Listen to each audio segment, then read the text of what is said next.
चुप रहने की ताकत, जो चाह लो वह हासिल होगा। नमस्कार दोस्तों, आज हम बात करेंगे एक ऐसी अनसुनी शक्ति के बारे में जो अक्सर हमारे ध्यान में नहीं आती, लेकिन इसके प्रभाव संसार में हर किसी की जिंदगी में ऐसे पल आते हैं जब शब्दों से ज्यादा महत्वपूर्ण होता है चुप रहना। यह कहानी हमें दिखाएगी कि कैसे चुप्पी की ताकत हमारे जीवन को नया दिशा दे सकती है। आओ जाने, एक साधारण सी घटना ने कैसे एक व्यक्ति की जिंदगी को पूरी तरह बदल दिया। इस प्रेरणादायक वीडियो में हम देखेंगे कि चुप्पी केवल एक स्थिति नहीं, बल्कि एक कुशलता भी हो सकती है। अपने अनुभव और समझ को बारीकी से जानने के लिए इस कहानी को अंत तक देखें। विवेक और उसका सपना। विवेक एक छोटे गांव का युवा जिसकी आर्थिक स्थिति ठीक नहीं थी, लेकिन उसके सपने बड़े थे। वह हमेशा बड़े शहर में जाकर अपने सपनों को पूरा करने की सोचता था। उसकी मेहनत और लगन उसकी सबसे बड़ी ताकत थी, लेकिन उसका सबसे बड़ा बाधा उसका खुद की आवाज पर नियंत्रण नहीं था। वह हर छोटी बात पर प्रतिक्रिया करता था, जिससे उसे कई बार समस्याओं का सामना करना पड़ा। एक नया रास्ता। एक दिन विवेक ने तय किया कि वह अपनी प्रतिक्रियाओं पर नियंत्रण रखेगा और ज्यादा चुप रहेगा। यह निर्णय उसकी मानसिक स्थिति को मजबूत बनाने के लिए था। वह जानता था कि चुप रहने से वह बेहतर सुन सकेगा, सीख सकेगा और अपने लक्ष्यों पर ध्यान केंद्रित कर सकेगा। धैर्य और आत्मनियंत्रण का अभ्यास, कड़ी मेहनत और संयम। विवेक ने बड़े शहर में एक छोटी सी नौकरी शुरू की। शुरुआत में उसे कई कठिनाइयों का सामना करना पड़ा। कई बार उसके सहकर्मी उसे तंग करते थे, लेकिन वह अपनी प्रतिक्रियाओं को नियंत्रित रखता। उसकी चुप्पी और धैर्य ने उसे एक अलग पहचान दिलाई। सीखने का महत्व। चुप रहकर विवेक ने बहुत कुछ सीखा। उसने अपने काम की छोटी छोटी बातों पर ध्यान दिया और अन्य लोगों की गलतियों से भी सीखा। उसकी चुप्पी ने उसे अपने काम में गहराई और समझ विकसित करने में मदद की। सफलता की ओर विवेक की मेहनत और संयम ने रंग लाया। उसके काम की गुणवत्ता और उसकी चुप्पी ने उसे एक महत्वपूर्ण प्रोजेक्ट के लिए चुना। उसने इस प्रोजेक्ट को पूरी लगन और दक्षता के साथ पूरा किया। समाज की नजर में अब विवेक की चुप्पी और सफलता ने उसे समाज में एक नई पहचान दिलाई। लोग उसकी अनुशासन और संयम की तारीफ करने लगे। उसकी कहानी ने बहुत से लोगों को प्रेरित किया कि कैसे चुप रहना भी एक ताकत बन सकता है। चुप्पी की शक्ति। विवेक की कहानी से यह सीखने को मिलता है कि चुप रहना केवल मौन रहने की बात नहीं है, बल्कि यह एक मजबूत आत्मनियंत्रण, धैर्य और गहरी समझ का प्रतीक है।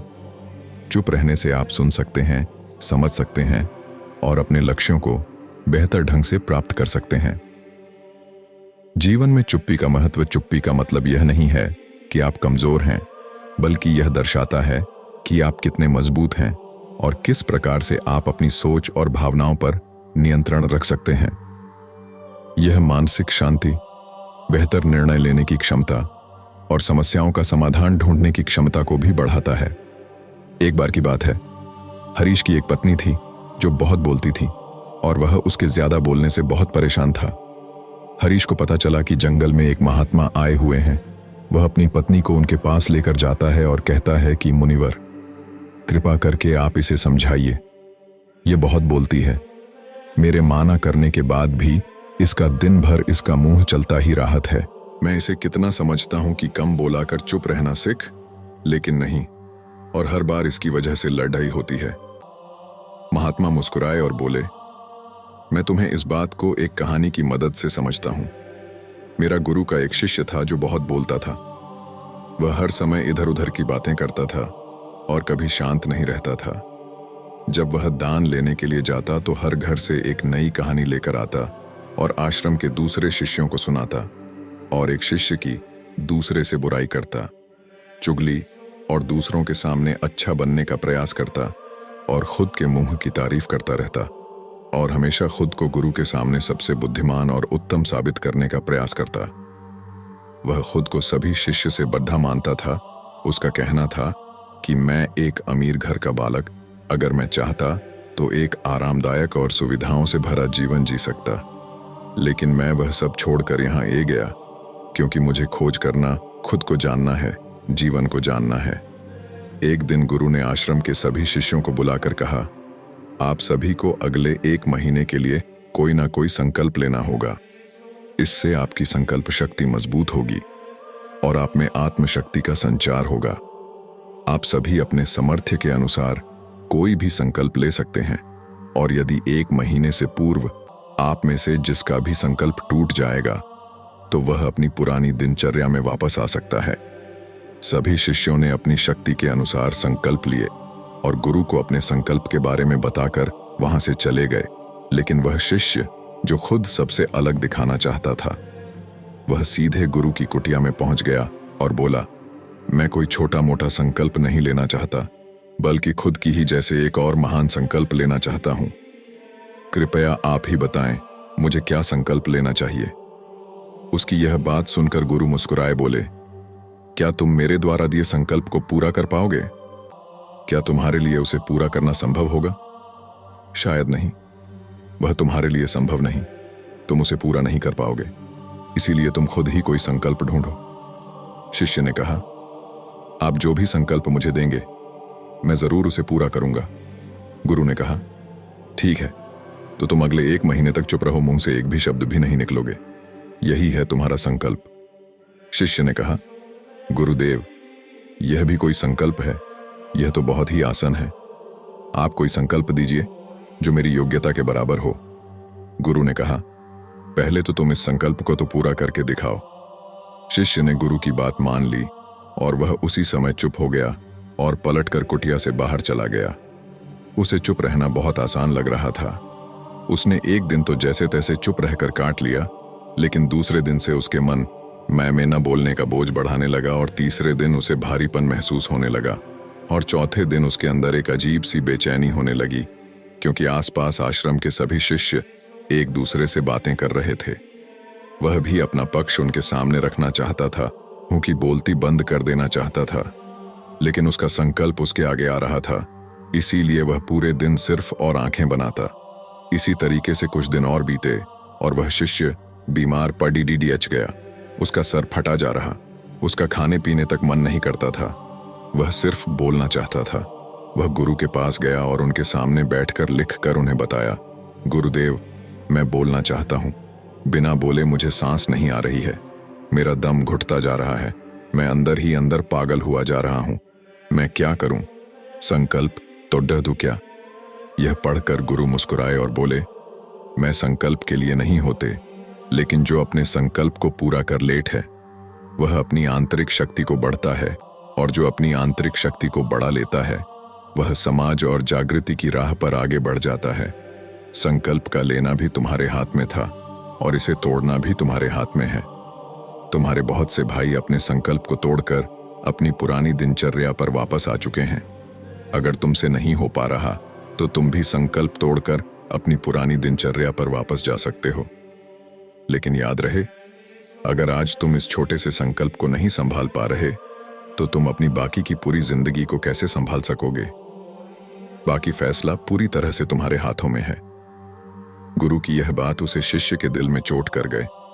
वो बिना कुछ बोले वहां से वापस चला गया और खुद को अपनी कुटिया में बंद कर वह केवल अपने जरूरी कामों के लिए ही कुटिया से बाहर निकलता। बाकी सारे समय कुटिया के अंदर ही बैठा रहा। 15 दिन बीत चुके और आश्रम के लगभग सभी शिष्यों का संकल्प अब तक टूट चुका था, लेकिन उसका संकल्प अभी भी जारी था। संकल्प लेने के बाद से अब तक उसने एक शब्द भी नहीं बोला। सारा आश्रम हैरान था कि इतना बोलने वाला इंसान चुप कैसे हो। 15 दिन बीतने के बाद वह दोबारा अपने ने गुरु के पास गया और लिखकर बताया है, गुरुदेव, मैं बाहर से तो चुप हूं, लेकिन मेरे भीतर बहुत सी आवाज हैं, बहुत सी चीख पुकार और शिकायतें हैं। अंदर ही अंदर बात करता रहता हूं। मेरा मन तरह तरह के प्रश्न पूछता है। मैं बाहर से जितना मोर, भीतर से उतने ही शोर शराबे से भरा। क्या इस तरह संकल्प अभी भी है? गुरु ने कहा, हाँ, तुम्हारा संकल्प अभी भी जारी है, लेकिन जब तक लोगों की यह आवाज तुम्हारे कानों में पड़ रहती रही, तुम्हारा मन बोलना रहेगा, क्योंकि इसे तो आदत है। तुम भले ही बाहर से चुप रहो, लेकिन तुम अंदर ही अंदर बोलते रहोगे। तुम्हें इन बातों से, इन आवाजों से दूर जाना चाहिए। शिष्य गुरु को प्रणाम कर वहां से चला जाता है और सुबह होते ही अपनी कुटिया को छोड़ जंगल की तरफ चला जाता है। कई दिन बीत जाते हैं, संकल्प का समय भी पूरा हो जाता है, लेकिन शिष्य लौट कर नहीं आया। आश्रम में सभी को डर था कि कहीं जंगली जानवर ने उसे खाना लिया हो। इस बीच ढूंढने की बहुत कोशिश की गई, लेकिन वह कहीं नहीं मिला। गुरु भाइयों ने मान लिया था कि जंगली जानवरों ने उसे अपना शिकार बना लिया है, लेकिन गुरु को ऐसा नहीं। एक दिन आश्रम का एक अन्य शिष्य गुरु के पास आया और बोला, गुरुदेव, हमारे उसे अधिक बोलने वाले भाई के साथ क्या हुआ होगा? क्या जानवर उसे मार दिया होगा? गुरु ने कहा, हो सकता है कि जानवरों ने उसे अपना शिकार बना लिया हो, लेकिन उसके न लौटने की एक दूसरी वजह भी हो। शायद उसे वह मिल गया है जिसके लिए वह गया था। फिर शिष्य ने पूछा, गुरु, इतना हानिकारक होता है? गुरु ने बोला, कहाँ इंसान के जीवन के बहुत सारे दुखों में से एक दुख भी कि वह कभी चुप नहीं रह सकता। हमेशा कुछ ना कुछ बोलना ही रहता है। सिर्फ हमारे बोलने के कारण हमारे आधे से ज्यादा दुख पैदा होते हैं। हम में से कोई भी चुप नहीं रहना। हम बस सामने वाले को सुना देना चाहते हैं। जो भी हमारे मन में है सब निकालकर उसके मन में बैठा देना चाहते हैं। उसे समझा देना चाहते हैं कि देख, तू गलत है और मैं सही। इस तरीके से सुनने और सुनने का यह कम जिंदगी भर चला रहता है। लेकिन ना समझ में हम अपना समय, अपना जीवन, अपनी समझ और सबसे महत्वपूर्ण और कीमती पल जो जिया जा सकते हैं, जिनको अनुभव किया जा सकता है, जिनमें आनंद को प्राप्त किया जा सकता है, यह सब खो देते हैं। लेकिन इसके बदले हमें मिलता क्या है? कुछ सब व्यर्थ और बर्बाद हो जाता है। शिष्य ने पूछा, तो फिर इसका समाधान क्या है? गुरु ने कहा, पूरी जागरूकता के साथ अपने विचारों को देखना यही एकमात्र तरीका है। सारी मानसिक समस्याओं का वर्तमान में रहकर चिंतन करना, पूरी जागरूकता के साथ अपना काम करना जिंदगी में चमत्कारिक बदलाव ला देता है। उसके बाद वह शिष्य गुरु से अपने प्रश्नों का उत्तर पाकर उनको प्रणाम करके वहां से चला गया। 3 महीने का समय बीत चुका था, लेकिन उसकी कोई खबर नहीं। अब तक तो सभी गुरु भाइयों ने भी उसके वापस लौटने की उम्मीद छोड़ी, लेकिन एक दिन वह आश्रम लौट आता है। लेकिन अब यहां से गया था, वह कुछ और ही बनकर वापस आया था। उसके अंदर एक गजब का बदलाव महसूस किया जा सकता था। उसके चेहरे पर एक गजब का ठहराव और आंखों में बनी शांति थी।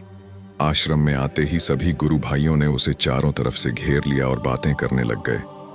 वह भी अपने गुरु भाइयों से बातें करने लगा। उससे बात करने वाले सभी ने यह अनुभव किया कि अब वह पहले जैसा उतावला और बातूनी नहीं रह गया था। उसके मुंह से एक एक शब्द बहुत ही सुलझे हुए और मधुरता के साथ निकल रहे थे। थोड़ी देर तक गुरु भाइयों से बात करने के बाद वह सीधा गुरु की तरफ चला गया। उसने गुरु के चरण छुए और कहा, गुरुदेव, क्या मैं अब भी मौन हूं? क्या अब भी मेरा संकल्प जारी है? गुरु ने कुछ देर तक शिष्य की आंखों में बड़े ध्यान से देखा और कहा, हां, तुम अब भी मौन हो। तुम्हारे मुंह से एक भी शब्द निकाल नहीं रहा और तुम्हारा संकल्प अभी भी जारी है। शिष्य ने कहा, गुरुदेव, जब मैं आश्रम से गया तो मैं मुंह से तो चुप था, लेकिन मेरे अंदर बहुत सी आवाजें थीं। मन में बहुत से प्रश्न थे और वह बंद नहीं हो रहे थे। तो मैं जंगल में चला गया इस उम्मीद से कि वहां मुझे शांति मिलेगी और मेरे मन की बकबक कम हो जाएगी। लेकिन मैं जितना एकांत में जाता गया, मेरे अंदर की आवाज उतनी ही तेज होती गई। मेरे भीतर की पुरानी से पुरानी आवाज मुझे सुनाई देने लगी। तब जाकर मैंने महसूस किया कि मैं कितना गलत कर रहा था। जब मैं अपने परिवार वालों, दोस्तों को और गुरु भाइयों को बुरा भला कहता था, तो उस समय मुझे लगता था कि मैं सही कह रहा हूं। जब मैं गुरु भाइयों की एक दूसरे से चुगली करता था और उनका मजाक बना था, तब भी मुझे यही लगता था कि मैं उनसे बेहतर हूं और मैं सही कर रहा हूं। लेकिन उस दिन मैंने पहले बार महसूस किया कि मैं कितना गलत बोलता था। काफी दिनों तक यह आवाजें, यह शिकायतें मेरे अंदर चलती रहीं, लेकिन धीरे धीरे करके एक दिन ये सारी आवाजें मेरे अंदर से समाप्त हो गईं। अब मैं भीतर से भी मौन हो गया। उस घने जंगल में बाहर से कोई बोलने वाला था नहीं, और भीतर कोई आवाज बची ही नहीं थी। और मैं उस दिन पहली बार मौन का सही अर्थ समझा। मेरे चारों तरफ बहुत शांति थी। हालांकि अभी भी कुछ आवाज आ रही थी जो पहले भी आई थी, लेकिन मैं उन्हें सुन नहीं पाता था। पर अब वह सभी आवाज मुझे स्पष्ट रूप से सुने दे रही थी। हवा के चलने की आवाज, चिड़ियों के चहकने की आवाज और पानी के बहने की आवाज। ये सभी आवाजें मैंने पहली बार पूरे होश पूर्वक सुनी। अपने चारों तरफ इतनी शांति मैंने पहले कभी महसूस नहीं की थी। तो इस शांति को भंग करने के लिए मैंने पहली बार अपने मुंह से कोई शब्द निकाला। मैं चिल्लाया, हे ईश्वर, यह कैसी शांति है? सभी कुछ इतना शांत क्यों है? ऐसा क्या हो गया? लेकिन मेरे चिल्लाने के बाद भी शांति भांग नहीं हुई। सब कुछ पहले जितना ही शांत था, बाहर भी और भीतर भी है। गुरुदेव, मैंने अपने गुरु भाइयों से बात की, मैंने आपसे बात की। मैं बोल रहा हूं, मैं चल रहा हूं, मैं सब कुछ देख रहा हूं, लेकिन मैं अपने भीतर एकदम एकांत में हूं। तब भी भीतर से अकेला एकांत में होता हूं। जब मैं खुद में भी शोर करना चाहता हूं, तब भी एकांत में ही होता हूं। अब सब दिखाई पड़ने लगा है, सब सुनाई पड़ने लगा है। गुरु ने कहा, जब तक हम बाहर की तरफ बोलते रहेंगे, भीतर अशांति ही रहेगी। लेकिन जिस दिन हम भीतर की तरफ मुड़ जाएंगे, तब हमारे मुंह से कुछ भी निकलेगा, हम शांत ही रहेंगे। दुनिया में जितनी भी बुराइयां हैं, ज्यादातर हमारे बोलने से ही उत्पन्न होती है, क्योंकि हम चुप रहना नहीं चाहते। हम जितनी जरूर है उससे कहानी ज्यादा बोलते हैं। हम सामने वाले को सुनना नहीं चाहते, बल्कि उसकी बोलती बंद कर देना चाहते हैं।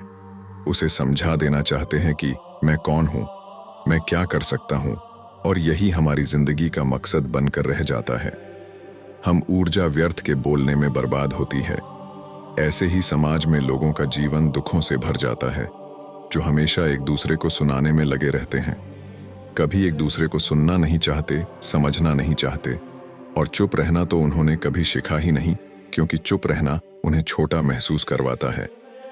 दुनिया की सभी लड़ाई का कारण हमारा बोलना ही है, इसलिए हम सिर्फ उतना ही बोलना चाहिए जितना जरूरी हो, क्योंकि व्यर्थ का बोलना ऊर्जा को नष्ट करना है, और यह बोलना ही हमें कभी अपने भीतर की ओर लौटने नहीं देता, क्योंकि यह हमें बाहर की ओर खींच कर रखता है, और बाहर है ही क्या इस संसार के अलावा। लेकिन अगर अपने भीतर के संसार की ओर मोड़ना है, तो इस मुंह को बंद ही रखना चाहिए। इसीलिए जितने भी बुद्ध हुए, आत्मज्ञानी हुए, वह सभी एकांत की ओर भागे, ताकि उन्हें ज्यादा ना बोलना पड़े, ज्यादा सुनना पड़े। वह एकांत में रहे और शांत रहे, इसीलिए आसानी से भीतर की यात्रा कर पाए। लेकिन अगर कोई चाहे तो इस संसार में रहकर भी एकांत में रह सकता है, शांत रह सकता है। लेकिन इसके लिए उन्हें अपनी ऊर्जा बचानी होगी, जिसे वह अब तक अपने व्यर्थ के शब्दों में बर्बाद कर रहे थे। दोस्तों, इस कहानी की सीख यही है कि व्यर्थ का बोलना ऊर्जा को नष्ट करना है। ज्यादा और व्यर्थ बोलना ही हमें अपने भीतर की ओर लौट नहीं देता, क्योंकि यह हमें बाहर की ओर झुकाए रखना है। और जिन्हें भीतर की यात्रा करनी है, उन्हें अपने मुंह को बंद ही रखना चाहिए। बोलने से मौन भला। माना जाता है कि यह कहावत किसी पूर्वी देश की कहावत से निकली है। मुहावरों और नीति कथाओं की ब्रूअर्स डिक्शनरी के मुताबिक इससे मिलती जुलती इब्रानी कहावत है। अगर एक शब्द की कीमत 1 शेकेल है, तो चुप रहने की कीमत उससे दुगुनी है। प्राचीन इज़राइल के बुद्धिमान राजा सुलेमान ने लिखा, हर एक बात का एक अवसर, और प्रत्येक काम का जो आकाश के नीचे होता है एक समय है। चुप रहने का समय और बोलने का भी समय है। किन मौकों पर बोलने के बजाय चुप रहना ज्यादा अच्छा होता है? चुप, चुपचाप और मौन, ये शब्द बाइबल में कई बार आते हैं, और ये बाइबल के जिन वाक्यों में इस्तेमाल किए गए हैं, उनसे पता चलता है कि कभी कभी खामोश रहना सही होता है। खामोश रहना आदर देने की निशानी है, समझबूझ और बुद्धिमानी का सबूत है, और मनन के लिए मददगार है। आइए इन 3 बातों पर करीबी से गौर करें। आदर की निशानी चुप रहना आदर या सम्मान देने की निशानी है। भविष्यवक्ता हबक्कुक ने कहा, यहोवा अपने पवित्र मंदिर में है, समस्त पृथ्वी उसके सामने शांत रहे। यहोवा के सच्चे उपासकों को बताया गया है कि वे उससे उद्धार पाने की आशा रखकर चुपचाप रहें। भजनहार ने अपने गीत में गाया, यहोवा के सामने चुपचाप रह और धीरज से उसका आसरा रख। उस मनुष्य के कारण न कुढ़ जिसके काम सुफल होते हैं, और वह बुरी युक्तियों को निकालता है। क्या हम बिना कोई लफ्ज कहे यहोवा की स्तुति कर सकते हैं? बिल्कुल। जब हम सृष्टि की खूबसूरती को निहारते हैं, तो कभी कभी हम इतने आश्चर्य में पड़ जाते हैं कि उसकी तारीफ के लिए हमारे पास अल्फाज नहीं होते। सृष्टि की महानता के बारे में इस तरह ताज्जुब करना मन ही मन अपने सृजनहार की महिमा करने का एक तरीका है।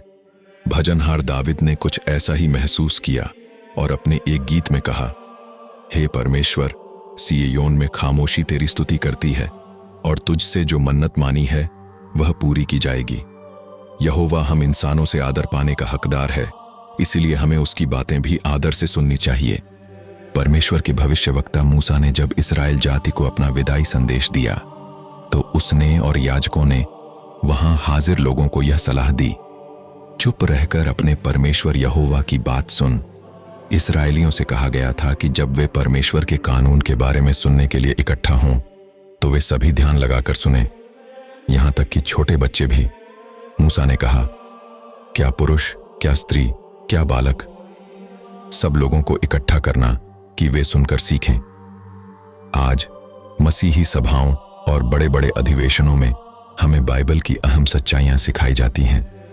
ऐसे मौकों पर यह कितना जरूरी है कि हम पूरे ध्यान से सुने और आपस में बेवजह बात न करें, वरना हम यह दिखा रहे होंगे कि हमें परमेश्वर के वचन और उसके संगठन के लिए आदर नहीं है।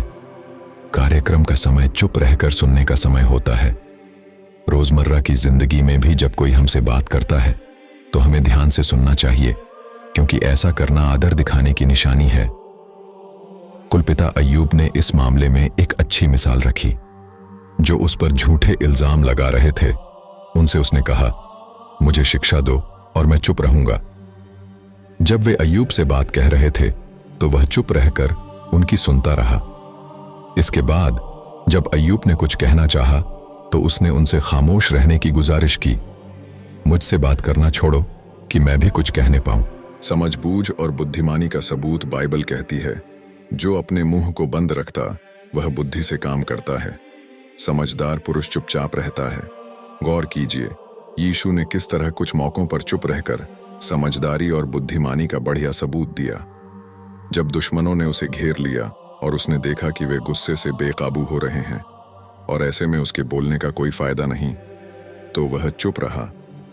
फिर बाद में जब पीलातुस के सामने उस पर मुकदमा चलाया गया, तब भी उसने अपनी सफाई में कुछ उत्तर नहीं दिया।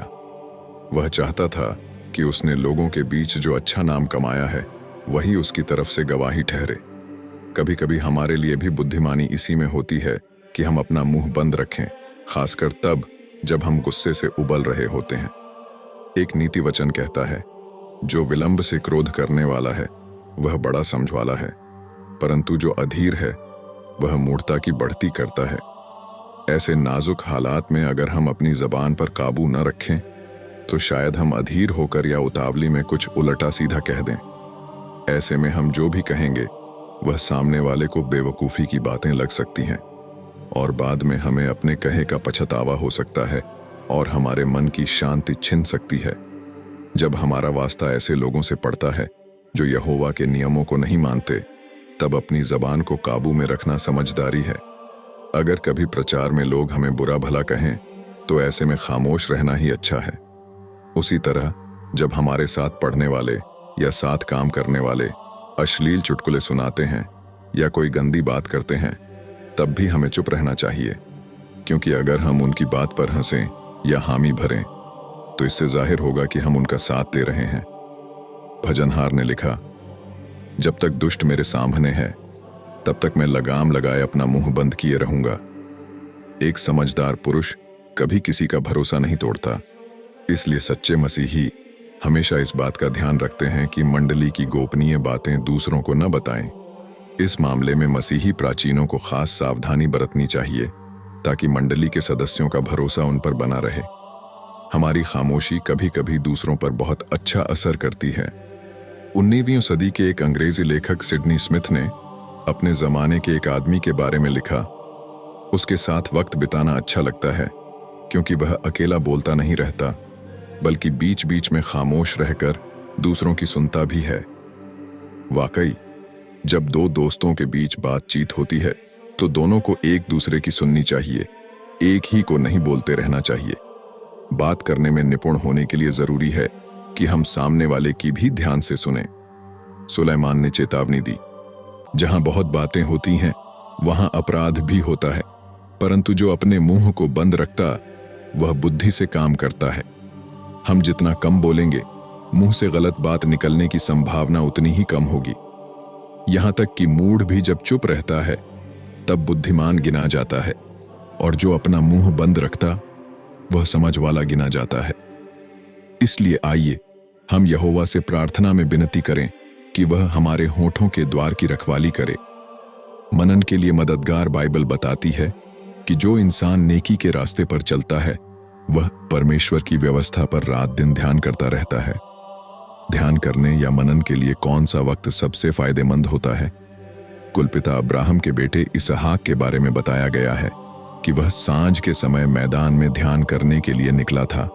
उसने मनन करने के लिए ऐसी जगह और ऐसा वक्त चुना जब चारों तरफ शांत माहौल होता है।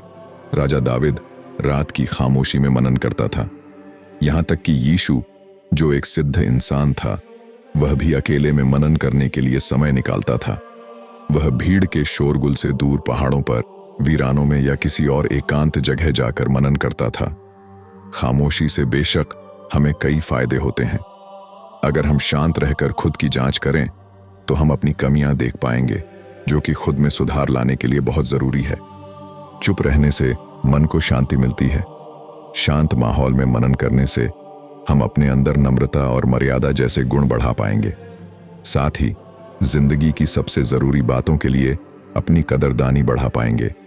इसमें कोई शक नहीं कि कभी कभी चुप रहना अच्छा होता है, लेकिन हम यह न भूलें कि बोलने का भी समय होता है।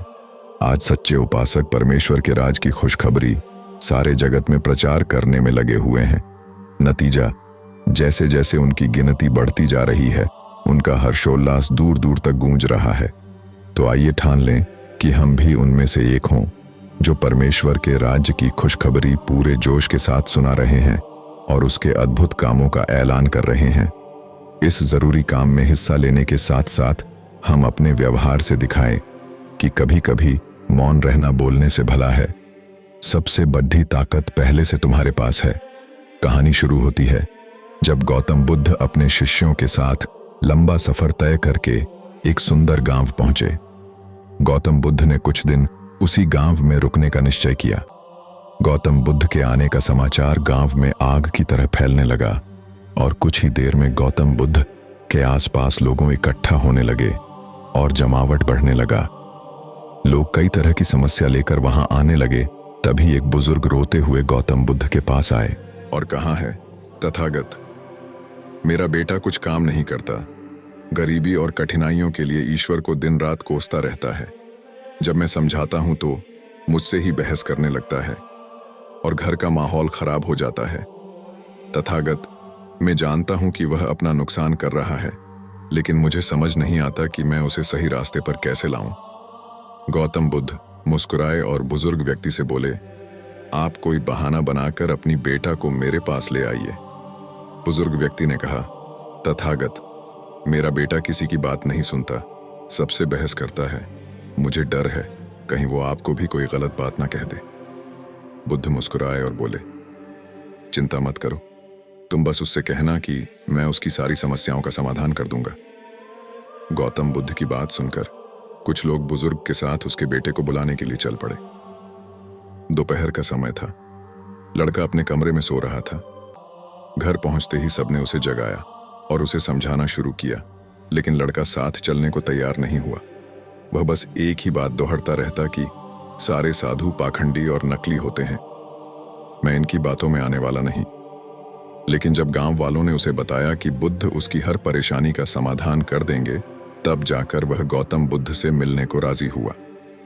अपने बेटे को लेकर जब बुजुर्ग व्यक्ति ने गौतम बुद्ध के पास पहुंचे तो लड़का बुद्ध को उल्टा बोलने लगा, किस बात के लिए आपने मुझे यहां बुलाया? अगर आप यह चाहते हो कि मैं ईश्वर को कोसना बंद कर दूं, तो मैं ऐसा कभी नहीं करूंगा, क्योंकि ईश्वर ने मुझे इस बेकार शरीर के अलावा दिया ही क्या है। धन जो शरीर के लिए जरूरी है वह तो मुझे मिला ही नहीं।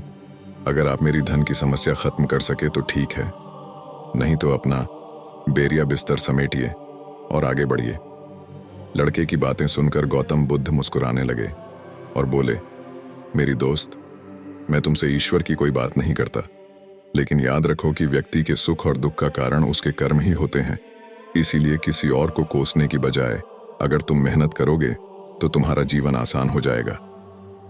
गौतम बुद्ध की बात सुनकर वह लड़का आग बबूला हो गया और कहने लगा, मुझे आपके भाषण से तो नींद आ रही है, इससे तो अच्छा मैं घर में सो रहा था। मैं यहाँ सिर्फ आपसे मदद के लिए आया हूँ। अगर आप मेरी समस्या हल कर सकते हैं तो कहें, नहीं तो गांव से चले जाइए। गौतम बुद्ध थोड़ी देर शांत रहे और समझ गए कि यह लड़का बेहद अड़ियल किस्म का है। गौतम बुद्ध उस नौजवान से बोले, मैं एक राजा को जानता हूँ और तुम्हें उससे धन दिलवा सकता हूँ, जिससे ना तुम केवल व्यापार वगैरह कर सको, बल्कि इतना धन मिलेगा कि तुम अमीर बन जाओगे, लेकिन बदले में तुम्हें भी उसे कुछ देना होगा। वह लड़का बोला, मैं राजा को क्या दे सकता हूँ, मेरे पास तो कुछ भी नहीं है। गौतम बुद्ध ने कहा, राजा का एक पुत्र है जो जन्म से ही नेत्रहीन है। राजवैद्य ने कहा है कि अगर राजकुमार को किसी जीवित व्यक्ति की आंखें मिल जाएं, तब वो ठीक हो सकता है। अगर तुम अपनी दोनों आंखें राजकुमार को दे दो तो राजा तुम्हें तुम्हारी वजन के बराबर सोने के सिक्के देंगे, फिर तुम अपना जीवन आराम से बिता सकते हो। यह सुनते ही डर के कारण लड़के ने आंखों पर हाथ रख लिए और जोर से कहा, यह आप क्या बोल रहे हैं? जीते जी कोई अपनी आंखें कैसे दे सकता है? कोई कितना भी धन क्यों ना दे, मैं अपनी आंखें नहीं दे सकता।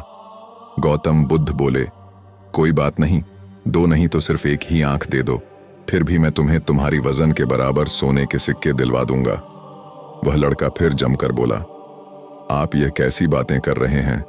मुझे सोने का चाहे जितने सिक्के मिल जाएं, मैं अपनी एक भी आंख नहीं दे सकता। मेरी आंखें अनमोल हैं। गौतम बुद्ध ने कहा, अगर तुमको और धन चाहिए तो बोलो, राजा मना नहीं करेगा। तो लड़का बोला, मेरी आंखें अमूल्य हैं, कृपया आप ये कहना बंद कर दें। मुझे किसी भी कीमत पर अपनी आंखें नहीं बेचनी। लड़के की बात सुनकर गौतम बुद्ध ने कहा, मेरे प्यारे दोस्त, अभी कुछ समय पहले ही तुम अपने शरीर को बेकार कह के कोस रहे थे और अब तुम कह रहे हो कि तुम्हारी आंखें अनमोल हैं। आंखें तुम्हारी शरीर का छोटा सा हिस्सा है। अगर तुम्हारी आंखें अनमोल हैं तो तुम्हारा शरीर कैसे बेकार हो सकता है? अगर शरीर तुम्हें अनमोल लगता है तो तुम्हारी बुद्धि की क्या कीमत है? अगर यह सब अनमोल है तो जीवन शक्ति जो तुम्हें जिंदा रखे हुए हैं उसकी क्या कीमत है? सबसे बड़ी ताकत पहले से तुम्हारे पास है। गौतम बुद्ध के शब्द सुनकर उस लड़के की आंखों में आंसू आ गए। वो तथागत के चरणों में गिर के रोने लगा, फिर कहा, मैंने बहुत बार कोशिश की लेकिन मैं कुछ कर नहीं सका, इसलिए मैं इतना हताश और कड़वा हो गया। बुद्ध ने लड़के को उठाया और कहा, मेरे दोस्त, इंसान का जन्म बहुत कीमती है। केवल इंसान के पास ही इतना विवेक होता है कि वो सही गलत में अंतर कर सकता है। ताकतवर पशु पक्षियों में भी यह स्वतंत्रता नहीं है। इसलिए अपने शब्दों की ताकत को पहचानो और किस्मत को कोसना बंद करो। जब सर पर परेशानी आती है तो हम सब नकारात्मक हो जाते हैं और भूल जाते हैं कि हमारे पास कितनी सारी कीमती योग्यताएं हैं। गौतम बुद्ध कहते हैं कि बनाने और मिटाने दोनों की शक्ति और शांति हमारी शब्दों में है। जब शब्द सच्चाई और दया से भरे होते हैं तो पूरी दुनिया को बदल सकते हैं। इसलिए गौतम बुद्ध आगे कहते हैं कि अपनी जुबान को अच्छे शब्द सिखाओ, अपने मन को अच्छे विचार सिखाओ, आंख, कान, नाक सबको प्रशिक्षित करो। इंद्रियां बहुत अच्छी दोस्त बन सकती हैं। ये हमको दुखों से पार ले जाएगी और जो चाहे हम प्राप्त कर सकेंगे। ये सब हम ध्यान, योग, प्राणायाम, विपश्यना से सीख सकते हैं। विवेक की कहानी ये साबित करती है कि चुप रहना एक महान शक्ति हो सकता है। जब आप अपने विचारों और भावनाओं पर नियंत्रण रखते हैं तो आप न केवल अपनी शक्ति को पहचानते हैं, बल्कि आप अपने जीवन में भी सफलता की ऊंचाइयों तक पहुंच सकते हैं।